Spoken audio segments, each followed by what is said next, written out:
सायंकाळच्या मननचिंतनामध्ये S A church Nandurbar आपलं सहर्ष स्वागत करीत आहे. मी रेव्हरंड विश्वास पाडवी यांना पुढे येण्याची विनंती करतो. प्रियजन हो, आज सायंकाळी आपण एक हिंदी गीत गाऊया. गीताचे बोल आहेत, तू मेरे दिल का है अजीज. विजय संगीतातून गीत नंबर 275 असणार आहे, तू मेरे दिल का है अजीज. आपण विजय संगीतातून हे गीत गाऊया.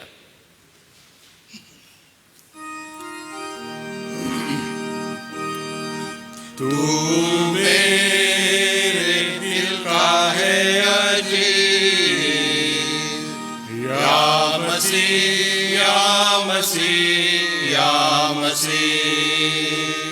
तुझ भी नहीं है कोई चीज, या मसीह या मसीह या मसीह.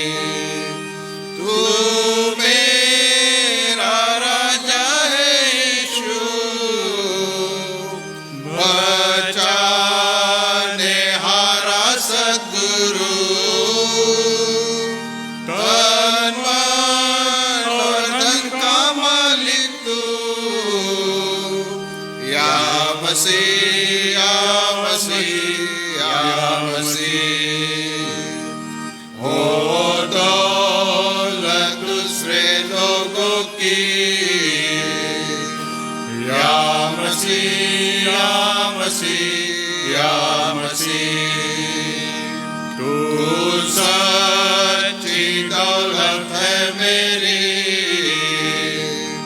या मसीह या मसीह या मसीह. क्या फायदा होगा सोने से जब मौत आवे मेरे लिए, तब मैं पुकारूंगा तुझे, या मसीह या मसीह या मसीह. रातों दिन तुझसे बातचीत, या मसीह या मसीह या मसीह. गोदू गाऊंगी, या मसीह या मसीह या मसीह. तू सबसे पहले और पीछे तसल्ली देता है मुझे. तू प्यारा है सब लोगों से, या मसीह या मसीह या मसीह. प्रियजन हो, आम्ही प्रति सायंकाळी पवित्र वचनाचं मनन करीत आहोत आणि आपणाला अगोदरच सूचना दिल्याप्रमाणे आपण या 40 दिवसामध्ये प्रत्येक एका घटनेकडे बघणार आहोत. आजही आपण एका महत्त्वपूर्ण घटनेकडे बघणार आहोत. आजचं सायंकाळचं मनन सन्मान्य रेव्हरंड जे एच पठारे पाळकसाहेब यांच्याकडून आहे. त्या मननाकडे जाण्यापूर्वी आपण प्रार्थना करूया. हे आमच्या दयाळू पित्या, या सायंकाळसाठी आम्ही आभार मानतो, कारण की प्रभू तुझ्या समक्षतेमध्ये बसून तुझ्या पवित्र वचनामध्ये जे सांगितलं आहे ते समजून घेण्याचा देवबापा आम्ही नेहमीच प्रयत्न करीत आहोत. आणि आजची ही सायंकाळ आम्ही या 40 दिवसांच्या उपवास समयामधून जात असताना आमच्या आत्मिक वाढीसाठी प्रभू तू नेमलेली असताना आज तुझ्या प्रिय दासासाठी रेव्हरंड जे एच पठारे पाळकसाहेब यांच्यासाठी आम्ही प्रार्थना करतो. प्रभू तू त्यांना सहाय्य कर, त्यांच्या करवी तू आम्हाशी बोलण्यासाठी लागणारी कृपा आपल्या स्वर्गीय भांडारातून पुरीव. व ज्या मौल्यवान अशा महत्त्वपूर्ण गोष्टी प्रभू आज आम्ही पाहणार आहोत, त्या देवबापा आमच्या आध्यात्मिक जीवनाच्या वाढीसाठी उपयोगी अशा होते. सारा आदर मान महिमा प्रभू तुला असो. प्रार्थना प्रभू येशूच्या नावाने मागतो, म्हणून तो ऐक. आमेन. मी आपल्या सगळ्यांच्या उपस्थितीमध्ये रेव्हरंड जे एच पठारे पाळकसाहेबांचं स्वागत करतो व पुढील वेळ वचनाच्या सेवेसाठी मी त्यांना आमंत्रित करतो.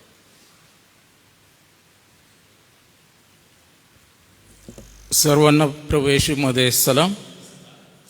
आज सायंकाळच्या मननासाठी आता मी 14 तारखेपासून म्हणजे मोजले आणि त्याप्रमाणे शास्त्रभाग लोक 16 अध्याय 1 ते 13 ह्या वचनावरती मनन करणार. बोलले का आधी कोणी? लोक 16. कारण गेल्या वर्षी पण पाळक साहेबांनी आपल्याला हा प्रोग्राम दिला होता 40 दिवसांचा. याच्या आधी पण त्यांनी वारंवार दिले आणि या वर्षासाठी देखील हे संदर्भ आपल्याला दिलेले आहे आणि आपण त्यावरती मनन करत असताना प्रतिदिनी या सायंकाळच्या मननाच्या या थोड्या वेळामध्ये प्रभू आपल्याशी या वचनांच्याद्वारे बोलत आहे आणि आपण ते मनन आज सायंकाळी आता प्रभूच्या दुसऱ्या आगमनाबद्दल मी व्हॉट्सअपवरती आता निघताना पाहिलं त्यावेळेस अनुपाळकांचं होतं की प्रभूच्या दुसऱ्या येण्याबद्दल 17वा अध्याय, परंतु मी तयारी 13वा अध्याय 1 ते 16वा अध्याय 1 ते 13 ही वचनं घेतलेली आहे. वाचूया आपण. मग त्याने शिष्यांनाही म्हटले, एक श्रीमंत मनुष्य होता व त्याचा एक कारभारी होता. त्याच्यावर हा तुमचे द्रव्य उडवितो असा त्याच्याजवळ आरोप करण्यात आला. तेव्हा त्याने त्याला बोलावून म्हटले, तुझ्याविषयी मी हे काय ऐकतो? तू आपल्या कारभाराचा हिशोब दे, कारण ह्यापुढे तुला कारभार पाहायचा नाही. मग कारभाराने आपल्या मनात म्हटले, माझा धनी माझ्यापासून कारभार काढून घेणार आहे, तर मी आता काय करू? खणण्यासाठी मला शक्ती नाही, भीक मागण्याची लाज वाटते, तर कारभारावरून काढल्यावर लोकांनी मला आपल्या घरात घ्यावे म्हणून मी काय करावे हे आता मला सुचले. मग त्याने आपल्या धन्याच्या प्रत्येक देणेकऱ्यास बोलावले आणि पहिल्याला म्हटले, माझ्या धन्याचे तुला किती देणे आहे? तो मला म्हणाला 100 मन तेल. त्याने त्याला म्हटले, हा तुझा रोखा घे आणि लवकर बसून ह्यावर 50 मांड. नंतर दुसऱ्याला म्हटले, तुला किती देणे आहे? तो म्हणाला 100 खंड्या गहू. तो त्याला म्हणाला, हा तुझा रोखा घे व 80 मांड. अन्यायी कारभाराने शहाणपण केले, ह्यावरून धन्याने त्याची वाहवा केली. कारण ह्या युगाचे लोक आपल्या सारख्यांविषयी प्रकाशाच्या लोकांपेक्षा शहाणे असतात. आणखी मी तुम्हाला सांगतो, अनीतिकारक धनाने तुम्ही आपणासाठी मित्र जोडा, ह्यासाठी की ते नाहीसे होईल तेव्हा त्यांनी तुम्हाला सार्वकालिक वस्तीत घ्यावे. जो अगदी थोडक्याविषयी विश्वासू तो पुष्कळांविषयी विश्वासू आहे, आणि जो अगदी थोडक्याविषयी अन्यायी तो पुष्कळाविषयी अन्यायी आहे. म्हणून तुम्ही अनीतिकारक धनाविषयी विश्वासू झाला नाही तर जे खरे धन ते तुम्हाला कोण सोपून देईल? आणि जे दुसऱ्यांचे त्याविषयी तुम्ही विश्वासू झाला नाही तर जे आपले आहे ते तुम्हाला कोण देईल? कोणत्याही चाकराला 2 धन्याची सेवा चाकरी करता येत नाही, कारण तो एकाचा द्वेष करेल व दुसऱ्यावर प्रीती करेल, अथवा एकाला धरून राहील व दुसऱ्याला तुच्छ मानेल. तुम्हाला देवाची आणि धनाची सेवा चाकरी करता येत नाही. आज या लेनच्या समयामध्ये या 40 दिवसाच्या प्रोग्राममध्ये दिल्याप्रमाणे लोक 16 1 ते 13 ह्या वचनावरती आपण आज मनन करत असताना या मननाचा किंवा या वाचलेल्या शास्त्र भागाचा मथळाच दिलेला आहे की अन्यायी कारभारी, आणि ह्या अन्यायी कारभाराचा हा दाखला प्रभू येशू ख्रिस्ताने दिलेला आहे. येशू ख्रिस्त एका कारभाराचं वर्णन या ठिकाणी करत आहे आणि त्याला समजलंय की आता माझ्या हातून हा कारभार निघून जाणार आहे. कारण त्याच्यावर हा ठपका ठेवण्यात आलेला होता की त्याने द्रव्याचा अपव्यय केलेला आहे, त्याने हे द्रव्य व्यर्थ उडवलेलं आहे आणि त्याचा मालक त्याला लवकरच या पदावरून काढून टाकणार आहे.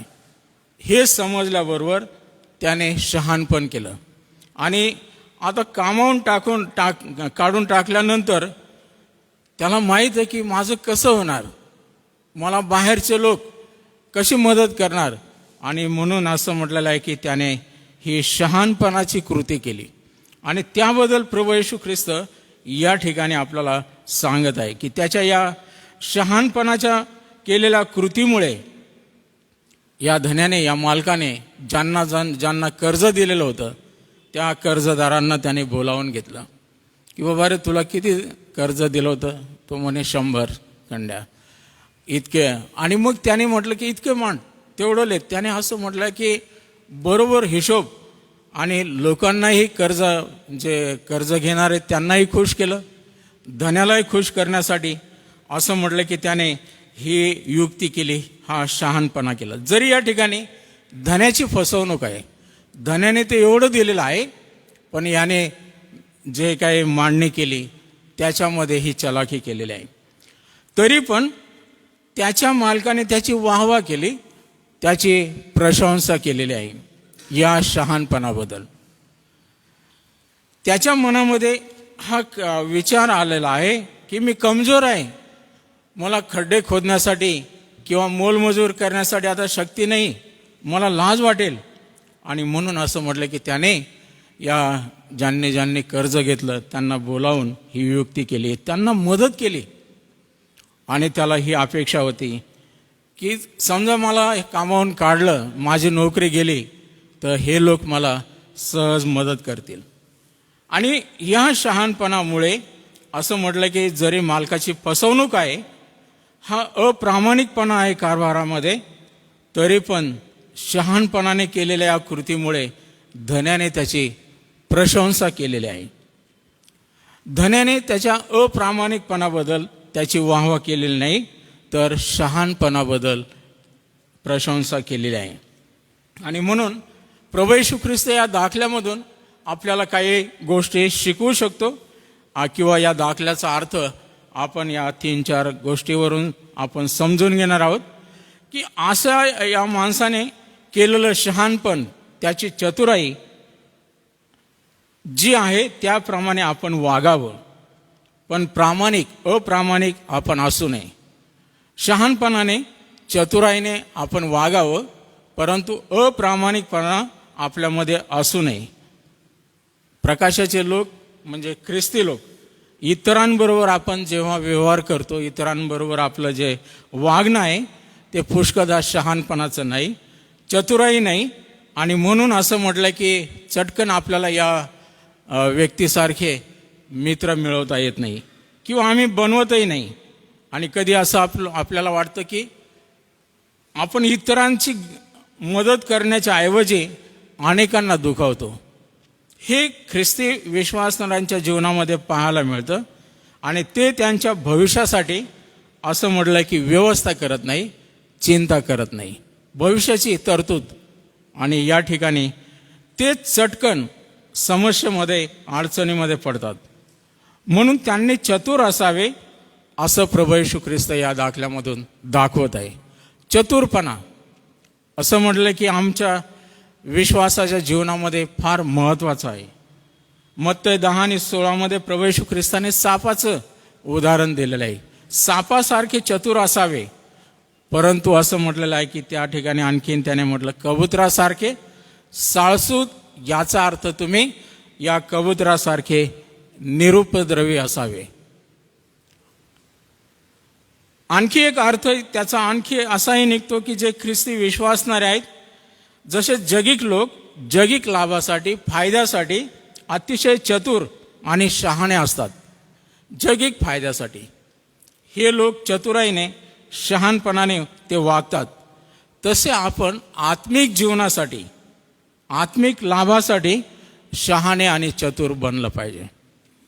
आणि ह्या दाखल्यातून आपल्याला ज्या गोष्टी शिकायच्या आहेत, असं म्हटलेलं की ह्या अप्रामाणिकपणा नव्हे, परंतु त्याच्यामध्ये असलेले चतुराई, त्याच्यामध्ये असलेलं शहाणपण हे आम्हाला घ्यायचं आहे. याचा अर्थ प्रभू येशू ख्रिस्त आम्हाला दाखवत आहे की जेव्हा आपण ह्या जगामध्ये जीवन जगत आहोत, आपण कोणत्याही पदावर, कोणत्याही हुद्द्यावर असलो, आपल्याजवळ भरपूर संपत्ती असली, असं म्हटलं की ती आपण कशा प्रकारे वापरावी, आम्ही कशी देवाशी आम्ही मैत्री करावी, याचं सुशिक्षण प्रभू येशू ख्रिस्ताने आपल्या या अनेक वचनांमधून दिलेलं आहे. जगातल्या लोकांपेक्षा आम्ही अधिक चतुर, आम्ही अधिक शहाणे बनावं, ही प्रभूची इच्छा आपल्या संबंधाने आहे. परंतु अप्रामाणिकपणा हा कारभारी त्याच्या हुद्द्याचा उपयोग जगिक मित्र मिळवण्यासाठी करत आहे. जगिक मित्र मिळवण्यासाठी हा कारभारी आहे. एका मोठ्या श्रीमंत धन्याचा तो नोकर आहे. परंतु असं म्हटलं की त्याने ह्या पदाचा उपयोग जगिक मित्र, जगिक फायद्यासाठी त्याने मिळवलेले आहेत. आपण देवाची मैत्री मिळवून घेण्यासाठी चतुर आणि शहाणे बनावे. कारण एक दिवस आपला हुद्दा, आपलं पद हे निघून जाणार. एक दिवस आपल्याकडे असलेली संपत्ती आपल्याला गमावावी लागणार. परंतु असं म्हटलं की त्या कारणाने स्वर्गामध्ये आपल्याला मित्र हवे आहेत. देव आणि देवाचे दूत असं म्हटलं त्यांच्या समोर जे आपणास सार्वकालिक वतनामध्ये आपले स्वागत करण्यासाठी अगदी आतुर आहेत, असं म्हटलं की त्यांच्या समोर आम्हाला लाजेने मान खाली घालावी लागू नये म्हणून आम्ही त्या स्वर्गामध्ये प्रभू येशू ख्रिस्ताने आम्हाला अनेक गोष्टी त्या स्वर्गामध्ये आम्ही संपत्ती कशी साठवावी या संबंधाने शिकवलेल्या आहेत. या दाखल्यामधून आणखीन काही अर्थ निघतात की आपण पृथ्वीवर असताना आपली संपत्ती ही आपल्यासाठी स्वार्थासाठी आपण ती वापरू नये, परंतु देवाने जे आपल्याला दिलेलं आहे ते गरिबांसाठी देखील आम्ही वाटून टाकावं. पुष्कदा प्रभू येशू ख्रिस्ताने त्या श्रीमंत तरुणालाही म्हटलं, तू आपलं सगळं जे आहे नाही ते सगळं विकून टाक आणि गोरगरिबांना वाटून दे. स्वर्गामध्ये आम्हाला मित्र असावेत. यासाठी स्वर्गामध्ये आम्हाला संपत्ती साठवायची आहे, तर ती या पृथ्वीवर जे गरीब आहेत त्यांच्यामध्ये आपण वाटून टाकली पाहिजे. ज्या गरिबांना आपण मदत केली ते कदाचित या साक्षीच्यामुळे, या आपल्या मदतीच्या द्वारे ते तारले जातील आणि ते स्वर्गाच्या राज्यामध्ये जातील. तेच आपले मित्र असतील आणि असं म्हटलं की देवासमोर आपली चांगली साक्ष देतील. हे मित्र मिळवण्यासाठी हे जगिक धन, ही जगिक संपत्ती आम्ही या प्रकारे वाटून दिली पाहिजे. आता संपत्ती वाटण्यासंबंधाने पुष्कदा असं म्हटलं की प्रभू येशू ख्रिस्ताने म्हटलं, या पृथ्वीवर जर तुम्ही संपत्ती साठवाल तर चोर आहेत ते चोरी करतील. कदाचित लपून ठेवलं, पुरून ठेवलं तर ती माती जंग लागून आणि ते नाश पावल. परंतु स्वर्गामध्ये साठवलेली संपत्ती ही वाढत जाईल आणि त्या ठिकाणी आम्हाला जायचं आहे. या पृथ्वीवर आपलं आयुष्य फार अल्प आहे, थोडा वेळ आपण राहणार आहोत. या जगिक संपत्तीचा आपल्याला इथं काही उपयोग होणार नाही. म्हणून स्वर्गामध्ये आपल्याला साठवणूक करायची आहे. संपत्तीचा आपण कशा प्रकारे विनियोग करावा या संबंधाने प्रभू येशू ख्रिस्ताने 9 ते 13 या वचनामध्ये अनेक गोष्टी आपल्याला करायला सांगितलेल्या आहे की आपण आपली जगिक संपत्ती कशी वापरावी याची मूल्यवान तत्व शिकवलेली आहेत. जगातील संपत्ती ही देवाची आहे आणि आपण केवळ रखवालदार किंवा कारभारी आहोत. ह्या संपत्तीची ही आपण काही आणलेली नाही, हे प्रभूने आम्हाला दिलेले आहे. आणि मग प्रभू आम्हाला त्याने दिलेले आहे तर आपल्याला कारभारी नेमलेला आहे. आपल्या संपत्तीमध्ये, आपल्या जवळ असलेल्या मिळकतीमध्ये देवाने आपल्याला योग्य प्रकारे शहाणपणाने, चतुराने वागायला शिकवलेलं आहे. आणि नेहमी आपण आठवण ठेवली पाहिजे, जी जगामध्ये आम्हाला मिळालेली संपत्ती आहे, धन आहे किंवा जे काय आहे ते देवाचे आहे आणि म्हणून आम्ही रखवालदार आहोत. प्रभू येशू ख्रिस्त या ठिकाणी आपल्याला आणखी एक गोष्ट शिकवतो. लहानशी रक्कम, लहानसं कदाचित थोडकं आहे आपल्याजवळ, आपण कसं वापरतो, थोडक्याविषयी विश्वास राहतो. तर असं म्हटलं की आम्हाला पुष्कळ कदाचित रक्कम आपल्याला वापरता येईल. आणि आपला विश्वासूपणा यामध्ये दिसून येणार आहे की जर आपण 1 रुपयामध्ये जर विश्वासू आहोत तर हजारासाठी देखील विश्वासू राहणार आहोत. जर आपण 1 रुपयाची चोरी केली तर तो निश्चितच संधी मिळाली तर 1000 रुपयाची तो चोरी करू शकतो. मग जो थोडक्या गोष्टीमध्ये विश्वासू नाही त्याची मोठ्या गोष्टींवरती कधीही नेमणूक केली जाणार नाही. मग ते 25व्या अध्यायात 21व्या वचनामध्ये प्रभूने त्या गोष्टी शिकवलेल्या आहेत आपल्याला. आज आम्हाला प्रभू येशू ख्रिस्त ही तत्व शिकवत आहे की आम्ही कशा प्रकारे विनियोग करावा, कशा प्रकारे आम्ही देवाशी मैत्री जोडावी आणि स्वर्गामध्ये जिथं आनंदकाल आपल्याला सार्वकालिक जीवनामध्ये राहायचं आहे तिथं आम्हाला चांगले मित्र असावेत. त्यासाठी प्रभूने आम्हाला काही हे तत्व शिकवलेले आहेत. देव आपणाला पाहतो की देवाने कदाचित आता संपत्ती म्हणजे फक्त पैसा, सोनं, धन एवढंच नाही, तर देवाने आपल्याला मोलवान दानं दिलेले आहेत, कृपादानं पण आहेत. आणि असं म्हटलं की ती देखील संपत्तीच आहे. आणि आपण शहाणपणाने, प्रामाणिकपणाने त्याचा वापर केला पाहिजे. ही आध्यात्मिक दाने व संपत्ती प्रभूच्या गौरवासाठी जर आपण वापरली तर प्रभू वाहवा करल, प्रशंसा करल. आणि असं म्हटलं की येणाऱ्या काळामध्ये सार्वकालिक जीवनामध्ये देवाच्या राज्यामध्ये आपणास त्याचं प्रतिफळ मिळणार आहे. मार्क 8:36 आपल्याला त्याविषयी वाचायला मिळेल. जर आपण त्याचा दुरुपयोग केला, आपण या दानांचा गैरवापर केला, तर असं म्हटलं की स्वर्गामध्ये आम्हाला काहीच मिळणार नाही. म्हणून धन्याने दिलेली ही मालमत्ता आपण वापरण्यामध्ये प्रामाणिक असलं पाहिजे. आणि ह्या गोष्टी प्रभू या दाखल्यामधून आम्हाला शिकवत आहे. आपण कोणाला हिशोब देणार आहोत? प्रभूला हिशोब देणार आहोत. त्या धन्याला आपण हिशोब देणार आहोत. आपण स्वतःच्या मालमत्तेशी प्रामाणिक राहू शकणार नाही, तर असं म्हटलं की आपल्याला स्वर्गीय वतनासंबंधी देखील जे आपणासाठी स्वर्गात राखून ठेवले आहे त्यामध्ये देखील आपण विश्वासू राहू शकतो. देव त्याचं वतन, आपलं जे वेतन आहे ते रोखून धरणार आहे, मत्ती 6:24 प्रमाणे.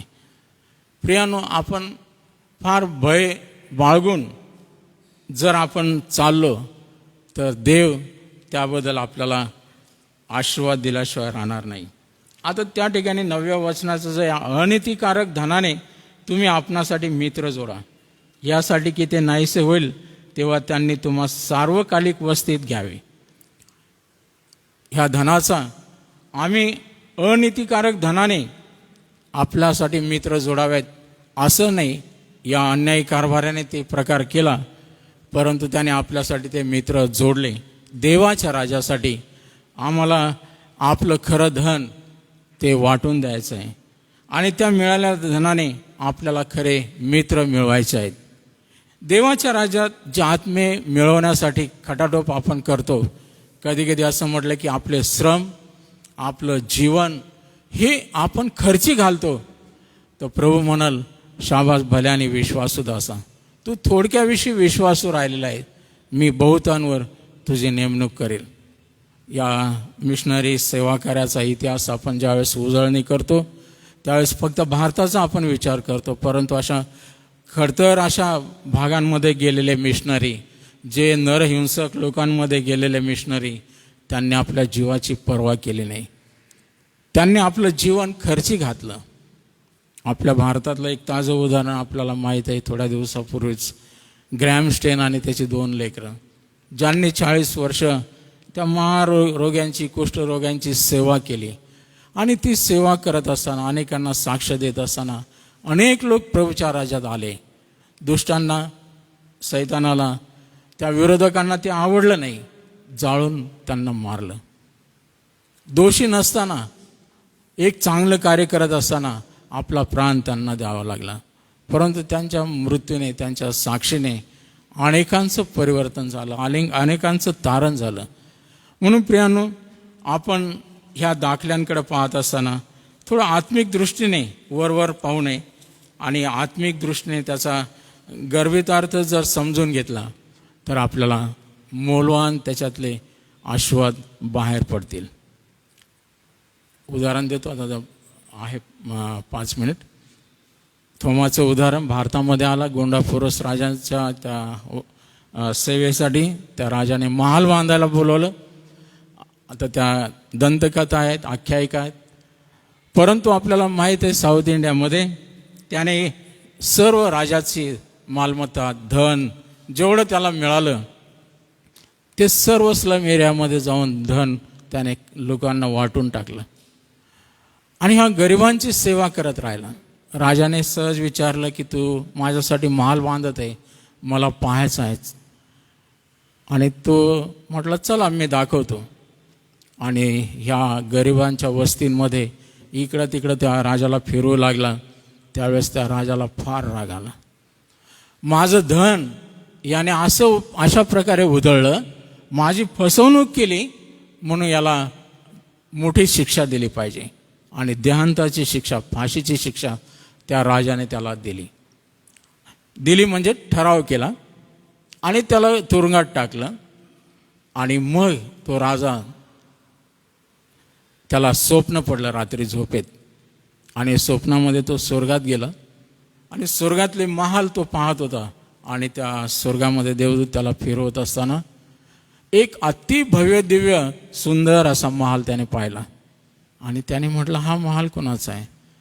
त्यांनी म्हटलं की गोंडाफोरस राजाचा आहे, जो पृथ्वीवर फार दानशूर राजा आहे. त्याने गोरगरिबांना एवढी मालमत्ता तो म्हटलं मी कधी?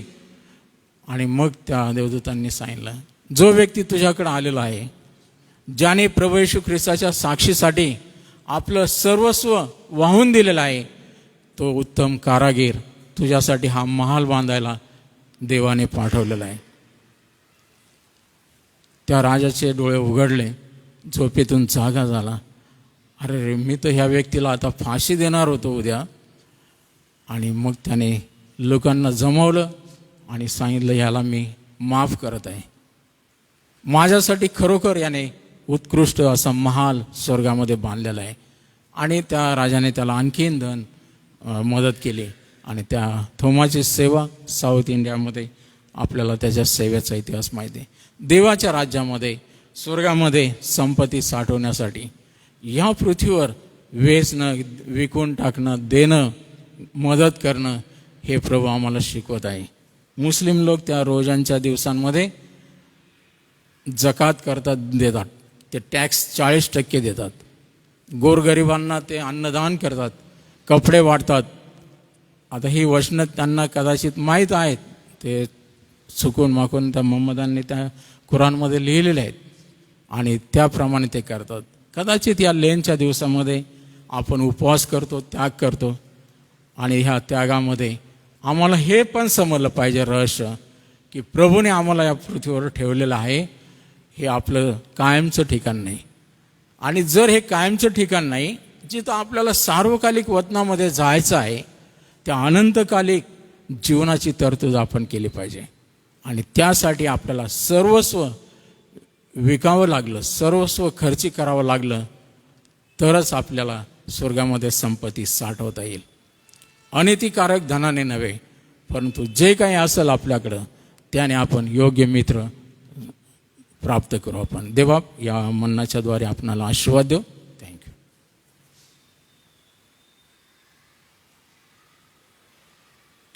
प्रियजनो, ही पवित्र वचनं आपल्याकडे आलेली आहेत. मी परमेश्वराला धन्यवाद देतो.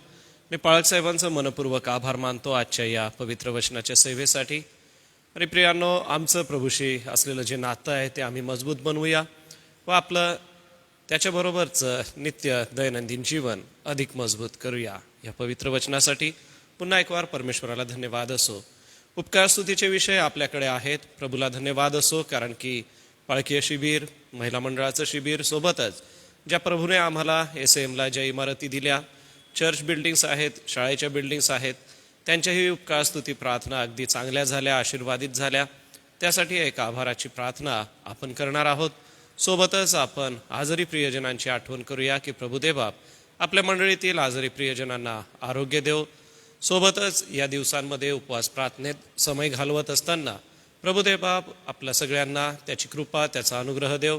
नित्याचे आपले विषय आहेत हे सगळे घेत आपल्या मंडळीचे सन्माननीय सचिव आहेत श्री PD लवणे यांना मी विनंती करेन, कृपया समारोपाच्या प्रार्थनेसाठी आपण पुढे या. प्रार्थनेनंतर मी उद्याच्या सूचना देईल आणि मग पुढील सूचना सांगेन.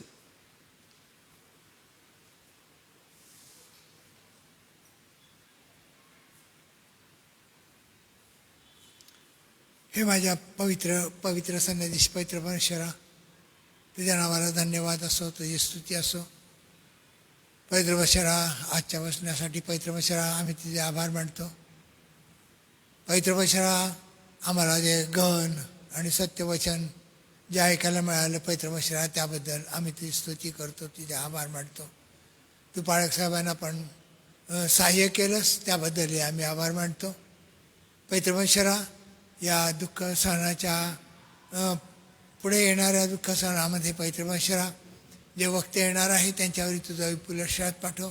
आणि पैतृमिश्रा, त्या दुःख सणाच्या दिवसामध्ये पैतृमिश्रा तू आमच्या अंतःकरणाशी बोल. पैतृमिश्रा, मागील दिवसामध्ये पैतृमिश्रा शाळेचं उद्घाटन आणि पैतृमिश्रा शहाद्याचं पण नंदुरबारचं आणि पैतृमिश्रा पाळक वर्गाचं आणि महिला मंडळाचं शिबिर ते झालं देवा. ते सर्व कार्यक्रम तू आशीर्वादित केले, प्रत्येकाला त्याकडनं आशीर्वाद मिळाला देवा. त्याबद्दल आम्ही खरोखर तुझ्या नावाला धन्यवाद देतो, तुझी स्तुती करतो, तुला गौरवमेवा देतो. पैतृमिश्रा, या सर्व गोष्टी आशीर्वादित झाल्या त्याबद्दल आम्ही तुझे आभार मानतो देवा. रोहनचा प्रवास सुखाचा कर, त्याच्याबरोबर हा त्याचं सहाय्य मत कर. त्यांची पत्नी आणि त्यांची भेट होऊ दे. आणि पैतृमिश्रा, या तुझ्या दासाला पैतृमिश्रा भरपूर आशीर्वाद दिला आहे आणि त्यांच्याकडनं पण आम्हाला भरपूर आशीर्वाद मिळाला देवा. त्याबद्दल आम्ही तुझ्या नावाला धन्यवाद देतो, तुझी स्तुती करतो, तुला गौरवमेवा देतो. पैतृमिश्रा, पुढे मेळा आहे त्यासाठी सुद्धा आम्ही प्रार्थना करतो. त्या मेळ्यावरती सुद्धा तुझं पुरस्कार पाठव. जे वक्ते येणार आहे पैतृमिश्रा त्यांनाही तू विशेष करून सहाय्य कर. हा मेळा अतिशय महत्त्वाचा आणि संजीवनाचा होऊ दे देवा आमच्यासाठी. ही आम्ही आग्रहाची तुझ्याजवळ प्रार्थना करतो. तुझी कृपा दया आमच्यावरती ठेव देवा, ही आम्ही तुझ्याजवळ विनंती करतो. पैतृमिश्रा जे आजारी आहेत, दुःखी आहेत, कष्टी आहेत, पैतृमिश्रा त्यांच्यावर तुझं पुरस्कार पाठव. जे गरजू आहेत त्यांच्या गरजा तू भागव. पैतृमिश्रा जे आजारी आहे, दुःखी आहे, त्यांचं दुःख आणि आधार दूर कर. तुझी कृपा त्यांच्या डोक्यावरती ठेव आणि पैतृमिश्रा त्यांचं सहाय्य कर. परत एक बार या मागील दिवसात झालेल्या कार्यक्रमाबद्दल आम्ही खरोखर तुझ्या नावाला धन्यवाद देतो. पैतृमिश्रा, आम्हा प्रत्येकाला तू आशीर्वादित केलेलं आहे. सर्व कार्यक्रम अतिशय चांगल्या रीतीने वेळेत पूर्ण केलेस, त्याबद्दलही आम्ही तुझ्या नावाला धन्यवाद देतो, तुझी स्तुती करतो, तुला गौरवमेवा देतो. पैतृमिश्रा, या आठवड्यामध्ये सुद्धा जे पाळक वर्ग बोलणार आहे पैतृमिश्रा त्यांच्यावर तू पुरस्कार पाठव. पैतृमिश्रा सुंदरचं वचन पैतृमिश्रा ते आम्हाला देतात तुझ्याद्वारे पैतृमिश्रा, त्याबद्दल आम्ही तुझ्या नावाला धन्यवाद देतो. आणि आठवड्यात पैतृमिश्रा जे पाळक वर्ग बोलणार आहे त्यांना तुझ्या कृपेचा दयेचा वरदस्त दे. आणि पैतृमिश्रा, तुझ्या वचनाचा खोलावा आम्हाला स्पष्ट रीतीने दिसावा असं तू कर देवा, ही तुझ्या विनंती करतो. पैतृमिश्रा, आम्ही आमचे पाळक सर्व पाळक वर्ग यांच्यासाठी जेव्हा प्रार्थना करतो त्या सर्वांचं सहाय्य कर. तुझी कृपा द्या प्रत्येकाला दे देवा. आणि पैतृमिश्रा जे कष्टाने वचन आम्हाला सांगतात त्याबद्दल आम्ही तुझे आभार मानतो. येशूच्या गोड आणि पवित्र नावाने मागतो म्हणून तू ऐक. आमेन.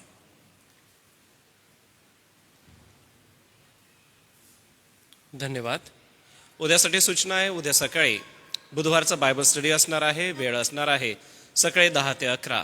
उद्याचा बायबल स्टडी आदरणीय डॉक्टर रेव्हरंड जी जयकर पाळक साहेब हे घेणार आहेत. तर आपण सकाळी 10 वाजता या ठिकाणी अध्ययनासाठी जमणार आहोत. आणि जे आपण ऑनलाईन बघत आहात, आपणाला एस चर्च नंदुरबार या फेसबुक अकाउंटवरून उद्याचं बायबल स्टडी मिळणार आहे. परंतु जे या ठिकाणी असतात, आपण चर्चमध्ये येऊन या बायबल स्टडीचा लाभ घ्यावा.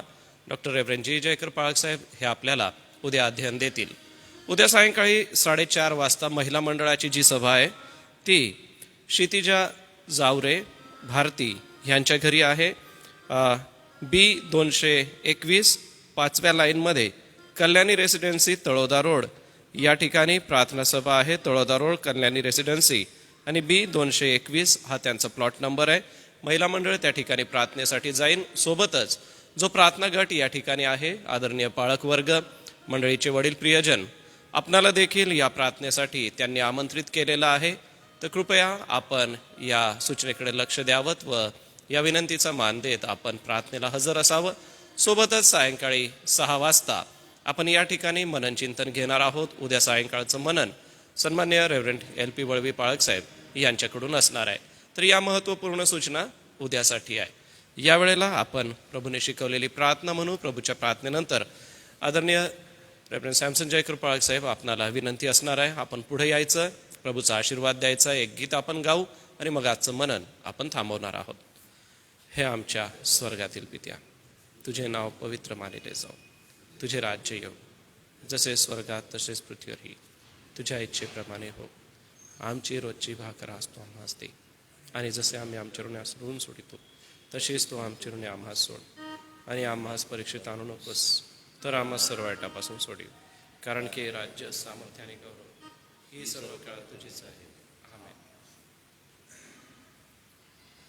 आणि आता आपला तारणारा प्रभू येशू ख्रिस्ताची कृपा, देवबापाची प्रीती, पवित्र आत्म्याची सहभागिता या मंदिरामध्ये हजर असणाऱ्या सर्व प्रभूच्या दासांबरोबर, ऑनलाईन सभेमध्ये जॉईन होणाऱ्या आमच्या सर्व प्रिय विश्वासणाऱ्यांबरोबर, AC चर्च ट्रस्ट आणि सर्व कार्यप्रणालीबरोबर, सर्व मंडळांबरोबर आणि देवाचं निवडले सरराशी आजबरोबर आता आणि सदा सर्व काळपर्यंत असो.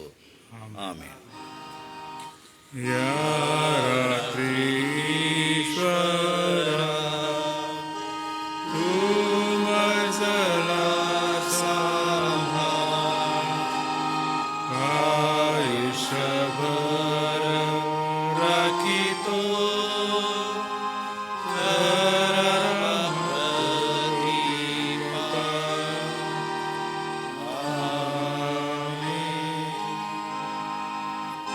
सर्वांना सलाम.